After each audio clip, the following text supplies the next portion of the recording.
तिथं कोण आहे दत्त महाराजांचा अवतार म्हणजे कोण होती? स्वामी नरसिंह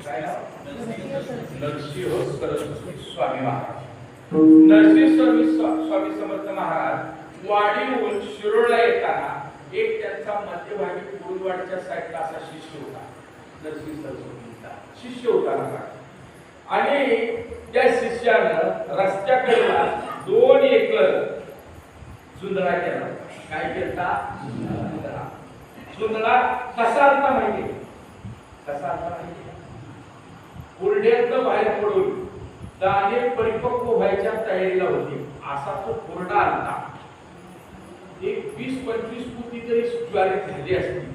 तेवढ्यात नरसिंह सरस्वती तिथं आली आणि शिष्याचे आई वडील वगैरे त्या जुंधळ्याची उठाठेव करत होते. सगळ्या परिसरात जुंधळाच होता. आणि जाता जाता नरसिंह सरस्वती म्हणले, मी आता गांगणापूरला निघालोय, एक काम कर शिष्य म्हणते, ते बोर्ड्याला आलेला जुंधळा आहे ना सगळा कापून बांधावर टाकला.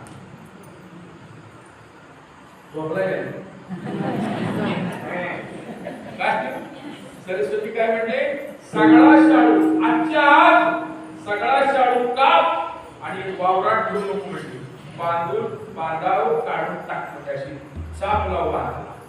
त्याचे आई वडील म्हणजे महाराज असं कसं उत्तर सांगतात? एक माही 8-15 दिवसात मळणी होईल ज्वारीची, आम्हाला 20 पोती ज्वारी होईल होती आणि तुम्ही आलेली ज्वारी कापायला होताय. आता मला सांगा, ज्ञान याची भेटी उत्कंठावाई शिष्य मात्र असा होता की गुरुची आज्ञा प्रमाण मानणारा होता महाराज. त्यामुळे क्षणाचाही विचार न करता कापायला चालू केले आणि 2 एकर जुंधळा कापून 2 दिवसामध्ये बांधावर घातला.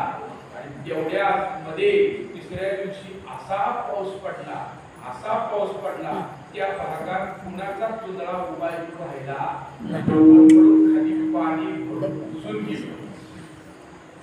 बुजून गेल्यानंतर आणि झालं काय माहिती का, ते कापलेला असल्यामुळं त्या कणसाला खाली गिलास फुटलं. एका सडाला 3-3 ताट होती आणि एका कणसाची किती कणस झाली पुन्हा महिन्याला 3-3 20 पोती व्हायचं, ती 60 पोती झाली. ही आज्ञा कोणाची पाळली? बाकीच्यांचं सगळं. मग त्या आई वडिलांनी विचार केला की महाराजांनी आम्हाला जुंधळा का कापायला लावला? हे कारण पुढे पाऊस पडणार हे नरसिंह सरस्वतींना आधी माहित झालं आणि हे जुंधळं आहे. पण सगळ्यांनी तसं केलं असतं, गुरुवर विश्वास ठेवून तर फायदा झाला असता का? ऐकलं का?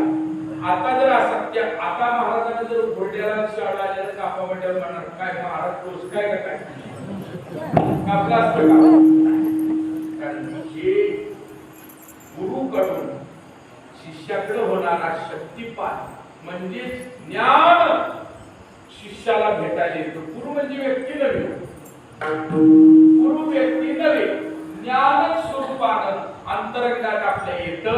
म्हणून महाराज म्हणतात ज्ञानाच्या ठिकाणी निर्पेक्ष तऱ्हेची सेवा असते. अनपेक्ष, सुचिरदक्ष, उदासी. किती उदास असतो? महाराज म्हणतात आशा पाश निवारू